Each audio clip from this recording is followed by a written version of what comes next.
Greetings, Earthlings. Welcome to The Real. I'm Kevin Gomez. Now picture a city, a metallic city. This city is nestled on a planet far away in the galaxy. Within this city, robots and rusted machines fill the streets and overtake our everyday lives. Now imagine a villain, a dark and mysterious villain who will stop at nothing to destroy the city. Well, this was a world that was created by the rock band Igors Egg. They merged their love for science fiction and rock music to create a new musical genre called Sci-Fi rock.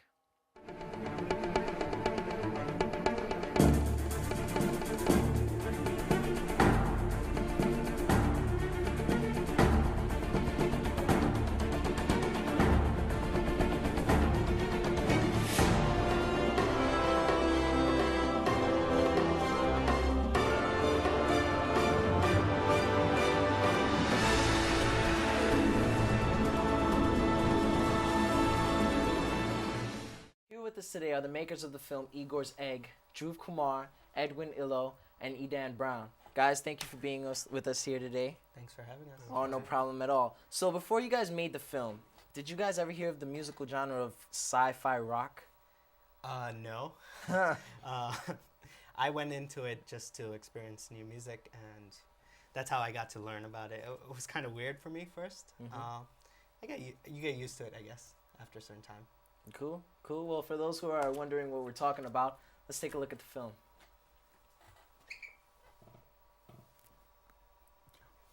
Igor's Egg is kind of like the blending of all of my and the band's interests. And it's a band. It's a science fiction storytelling group. His eyes lit up with the delusions of glamour and wealth and the praise of the people from Amorous.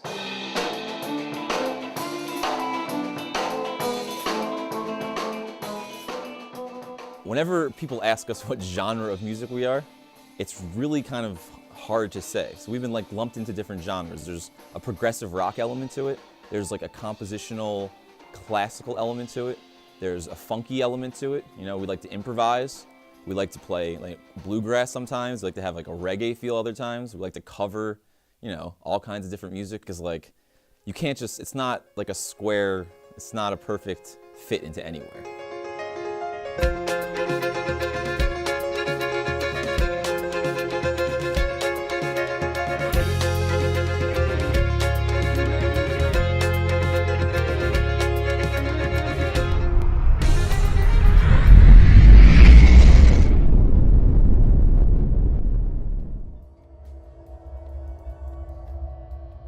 In the middle of the galaxy lies Amorous, positioned at about northwest, right next to the planet Nebula, 3/4 the size of Earth, orbited by skulls of moons, and bizarrely, a planet encircled by glimmering metals and thick clouds. Amorous was metallic. The sky did not breathe. It was just part of a revolving planet, with no indication of what has been before. The Ultimata is the name of our first album and book. And the book came out, a little bit later, kind of as a supplement, because we realized, that we weren't fully telling the story through the music, that we really needed something more substantive to really get the story across. Mysteries of a planet that was long forgotten. No one paid attention. They all lived on cogs turning, subjected to the mercies of rusted machines. Amorous is basically where the world takes place. It's some qualities are similar to Earth, but the critical piece of it is that the planet is covered by cogs. The cogs run all the energy systems on the planet. Horse Chips, a band. Phil and Ted the guitarist, George the drummer, and Lucas the keyboardist embark on a journey to prevent the demise of their planet, Amorous. Most bands are just simply that, just a band. They go out, get recognition for the music so they can record albums and all this. That wasn't enough for us, for what we were looking to do, because we were into so many other things. We love science fiction stories, and that was something that was really appealing, is to work in different types of media to create a more unified experience for people. Pretty eccentric group. These guys are out there. So how did you guys meet? I actually met them when I went to a sci-fi convention about 2 years ago. I checked them out, and I found out besides them doing music, they do comic books, and I decided to check that out, and that's how I got interested. And like he always showed me his photography constantly, like Of the group. yeah, all the time. So He was a big fan, so he never stopped blabbing about them. So I just had to take the project. Plus, you know, Drew is a hard worker, so I wanted to work with him and see what's going on. Cool. So wait. So is it because the group does comic books and they are a band? Is that why you decided to make a film about them? Yes. Yes. Otherwise, they're just a band that plays music. Pretty much. Who the hell cares? Yeah, Who the hell exactly. cares, Who the right? hell cares? Hold on. Every band has no work ethic. So is that what? If they were just a normal band, I wouldn't have taken the project. It could have just been one of those. One of those. Yeah. So, but the fact that they did a comic book, and they are a band with the sci-fi thing going on, that was just it was a bomb for me. Pretty cool. So did they start off as illustrators and writers first, or did they start off as a band? They started off as a band with the intention of being illustrators. Oh, okay. So they created the album first, but they realized that later on into the album that they weren't fully telling the story of the music, of the comic book. So they decided to, let's write a comic book. And they went on from there. That's pretty cool. So what are each band members like? What are they like? Say the bassist, the drummer. well, Ryan's kind of an interesting character because he's supposedly a rocker. Like you look at him, he has long hair and so forth. You know, and you just swear by his personality, the way he walks, that he is. But he's also an accountant, which is It's weird. And Really then weird. It's weird. All right.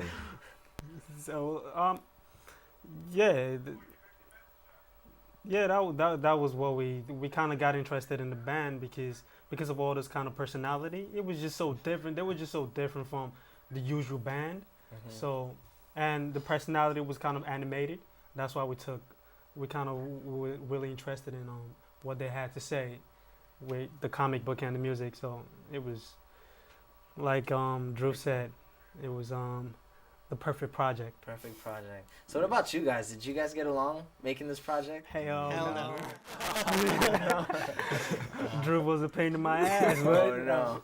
yeah, but Drew, we never got along. Every time we're trying to bring out some creative way to kind of put the two stories together, Drew is always right behind me. Always he's a pain in the ass. well, we basically just argued for everything. But actually, the arguing is actually what got us to make the story better. Most definitely. Yep. Yeah. That actually caused us to come up with the right ideas at the right time. At the end of the day, we had the right team to put everything together, including Denat, the editor. She's superwoman. You know, she always get the job done, and that it was just the right team to do the project. And So I'm sorry to cut you guys off, but so early on you said that Drew is a very hard worker, so you decided to work on him. What else did you guys learn from each other? Like, did you take something from Edan? Did Edan take something from you? I learned Edan is a really, really, really, really slow worker. But- But he needed a person like me to push and, get the work done. And I did that. That's what I did. Keep it positive. Let's keep it positive here. Like, Edan, It's the real. He did come out positive because I kept pushing it. Yeah, Edan, the one word to describe Edan, he's a perfectionist, Perfectionist. And he just needs somebody to give him a big hug and he gets the project done. Yeah, so that was it. But Denat, the editor, she was every time we're working on the project, she's mostly quiet, but she's listening to everything we say. For like the next day, she brings everything. Everything cut, the rough cut everything is there, everything is perfect. She's like a ninja. Pretty much. Yeah, Ninja. yeah. Well, that's always good to have, right? So what challenges did you guys find that arose when you guys were doing the project? Mainly story. Story. Because we had the band who was real life, and we had a comic book that was all fiction. Yes. So we had to find it turned out to be a hybrid documentary. Like one side of it was a documentary, and one side of it was like had actual film elements to it. So that was a challenge, finding a connection between the comic book and the actual band, and and making a cohesive story out of it. Wow, that's pretty cool. So have you guys ever done a film like this before? No, this is like the first time we've ever done something like this. This is actually, it's more of a hybrid documentary. It's like, for the first time we decided, we wanted to make a documentary at first, but then we decided that the best thing we can possibly do to show these guys' stories is by telling the story that they are actually telling through their comic book. So we decided to try to make something of a hybrid, a film/documentary. I mean, normally we call it a hybrid documentary because the project is kind of unique, based on the normal classical kind of documentary where there's actual B-roll and B-roll interview. This one is kind of a two-story linked into one. So it was like we kind of the story we have is kind of two stories. So we have a comic book story, a fictional story, and we have the band itself. So the way we could put that together, that was why it was kind of unique for us. Oh, cool. So, speaking about putting things together, how did you guys get along with the making of this film? How was that? We had arguments, obviously, lots of arguments because we all wanted to put in our own creative ideas into it. So, at the end, we would just spend like 15 to 30 minutes just arguing. And I would say, you know what? We argued quite enough. Let's just move on and let's put that part of it for the next time, And that's what we did. And then we all came to an agreement at the end. We were like, oh, let's take everyone's idea and just put it in together. So what did you guys learn from each other besides the whole arguing? What did each of you take away from not only the project, but from each other? Okay. Well, the three of them actually. We have Dinar. Dinar is the editor of the actual project. Hi, Dinar. The kind of work ethic is real strong. So, that's what I kind of learned from them. From each other. Yeah. That's pretty cool. Well, thank you guys for being here with us, and good luck with your future endeavors. And be sure to join us on the next episode of The Real, where we interview real people with real stories. I'm your host, Kevin Gomez. Thank you for watching.